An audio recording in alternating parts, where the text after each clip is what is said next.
the originality of this study is, as I said, no descriptive study has ever been done, and so I did meta-analysis and also tried to see what clinical work has been done on this work, what non-clinical work has been done, and whether these 63 drugs still has any efficacious value, or is there any toxic drugs. Then we should know what are the toxic drugs and what are the reasons. And then these drugs are still available in the market and is still used in Unani system of medicine in India. So then in the last I will discuss the availability of the present drugs in the market. So justification of this drug is, as I said, there is a need to comment on the cardiac indirectly the psychiatric ailment.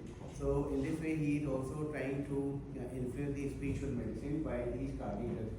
And lots of clinical and experimental works have been done on these 63 cardiac drugs, but nobody has ever done the descriptive analysis of all these cardiac drugs.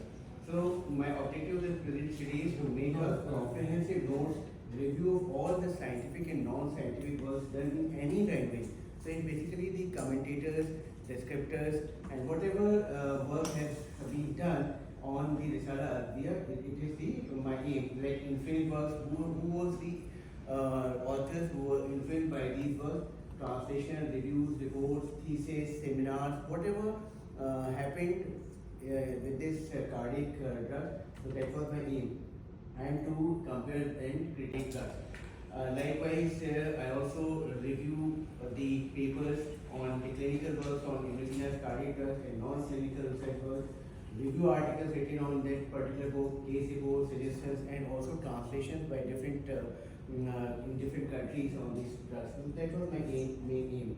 So what I found is the concept of cardiac drugs is still present in the present world, and this is one of the important book which was written by Imracina like many years back. So that is the main aim of this observation. So actually, this book was written by Imracina when he became free after the imprisonment from the Firjan fort, and according to Christie, which he took benefit. So as I said, this is something which is written by Imracina after the Galenic influence. Galen was also the forerunner of the pharmacology. So this book provides the anatomy of the heart, physiology, and also the pathophysiology of different diseases, parameters of diagnosis. So Imracina mentioned all these details in this book, and he was the first person who tried to correlate all these cardiac drugs with the psychiatric ailments. So that is the main thing. So if you see that the original work, which was written in Arabic, is found in many libraries, for example, Asanapur, Suleimani Library, Leningrad, Leiden University, British Museum, Ratha Library. In India also we have two original copies of this book, and also the festival is also being produced by in other countries.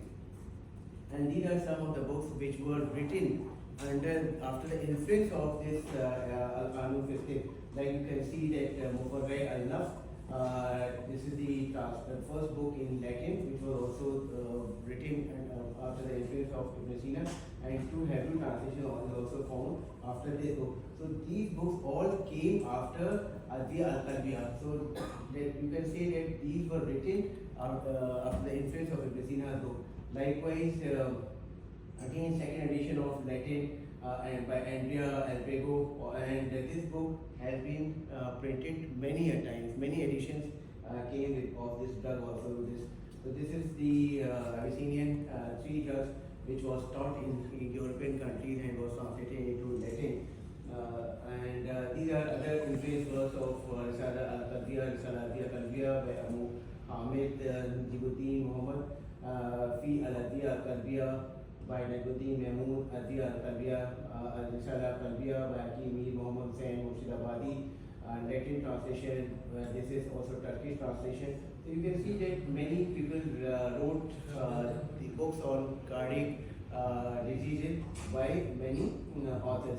So this is another book, Tafril Ulum, which was written originally in Persian by Hakim Ahmadullah, her, and the copy of this manuscript is again found in many important libraries of India, and this has been translated by Hakim Sayyid Rahman in Urdu, and we discovered this book and translated this book.